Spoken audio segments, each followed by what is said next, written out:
میرا نام نعمان علی اتاری ہے۔ میرا سوال یہ ہے کہ جس طرح انبیاء کرام علیہ السلام اپنی قبروں میں زندہ ہوتے ہیں تو اسی طرح کیا اولیاء کرام بھی اپنی قبروں میں زندہ ہوتے ہیں؟ نیک مومن کی جو قبر ہوتی ہے اس میں بھی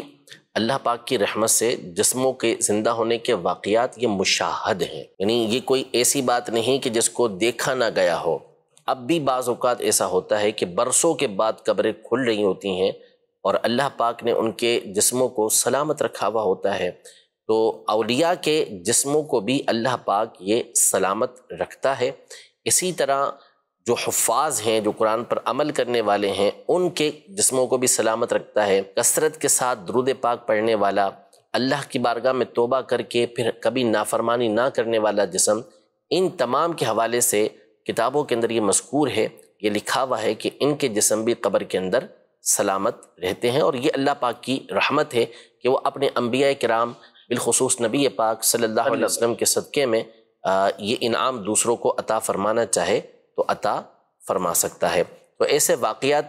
اب بھی ہمارے سامنے، یعنی اب تو بالکل واضح ہو گیا نا کہ اب آج کے دور کے اندر ایسی قبریں کھلیں جس کے اندر لوگوں نے دیکھا، اور پچھلی کتابوں کے اندر بھی بزرگوں کے ایسے واقعات موجود ہیں، مستند کتابوں کے اندر موجود ہیں۔ جسم سلامت ہونا ایک حیات کے حوالے سے، جیسے سوال ان کا نا حیات نبی اور حیات جی، اسی طرح جو حیات کا معاملہ ہے تو دیکھیں روح تو کبھی نہیں مرتی، ٹھیک، روح ہمیشہ یہ زندہ رہتی ہے۔ روح کے مرنے کا قول کرنا یہ تو گمراہی ہے۔ موت جو نام ہے وہ روح کے جسم سے جدا ہونے کا نام ہے، اس کے بعد جو روح ہے اس کا تعلق جسم کے ساتھ رہتا ہے، حتیٰ کہ کافر کا بھی رہتا ہے، اس کی روح کا بھی تعلق اس کے جسم کے ساتھ ختم نہیں ہوتا۔ جو عذاب ہوتا ہے یہ جسم اور روح دونوں کے اوپر ہو رہا ہوتا ہے۔ اسی طرح نیک لوگوں کے اوپر جو انعام ہوتا ہے تو وہ جسم اور روح دونوں کے اوپر ہوتا ہے، یعنی ایسا نہیں کہ اکیلے روح کو سکون مل رہا ہے، لطف مل رہا ہے۔ اسی لیے تو دیکھیں کہ جسم ہوتا ہے قبر کے اندر، روح کسی بھی مقام پر ہو، جو مختلف احادیث کے اندر مختلف جو ہے وہ روحوں کے بارے میں ہے کہ کہاں کون سی روح رہے گی، تو پھر بھی جب بندہ قبر پر جاتا ہے تو قبر کے اندر جو مردہ ہوتا ہے وہ اس کو پہچانتے ہی، حدیثوں کے اندر موجود ہے، سلام کرتا ہے تو اس کے سلام کا جواب دیتا ہے، وہ اس کا قریبی ہوتا ہے تو اس سے اس کو انسیت حاصل ہوتی ہے۔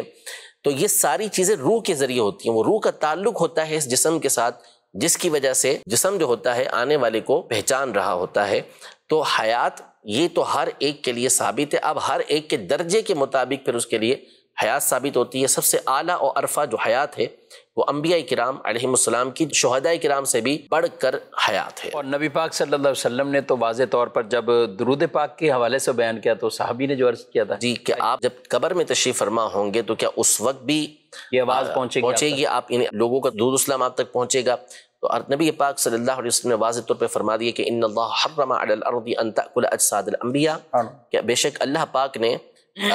زمین پر اس بات کو حرام کر دیا کہ وہ انبیاء کے جسموں کو کھائے۔ بلکہ بخاری شریف کے اندر موجود ہے، حضرت سیدنا عمر بن عبدالعزیز رضی اللہ تعالیٰ عنہ یا کسی اور کے دور کے اندر قبر انور ہے، اس کی دیوار گر گئی تھی، ایک پاؤں ظاہر ہو گیا، تو لوگ دہشت کے اندر آ گئے کہ یہ پاؤں کس کا ظاہر ہو، کہیں نبی پاک صلی اللہ علیہ وسلم کا مبارک پاؤں نہ ہو۔ تو پھر حضرت سعید بن مسیب رضی اللہ تعالیٰ عنہ نے پہچان لیا کہ یہ حضرت عمر کا پاؤں ہے، اللہ بالکل پاؤں بالکل سلامت تھا، وہ حیات تھے، اس حیات تھے۔ کیوں نہ ہو نبی پاک صلی اللہ تعالیٰ علیہ وآلہ وسلم،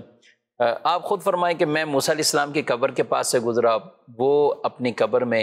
نماز پڑھ رہے تھے۔ الانبیاء احیاء فی قبورہم یصلون، فرمایا کہ انہیں وہ نماز بھی پڑھتے ہیں،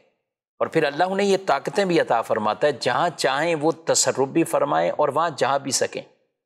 ہمارا یہ عقیدہ ضرور ہے کہ رسول اللہ صلی اللہ تعالی وسلم جسم مبارک کے ساتھ اپنے مزار پر انوار میں تشریف فرمائیں، اور جہاں چاہیں اللہ کی عطا سے وہاں جا سکتے ہیں۔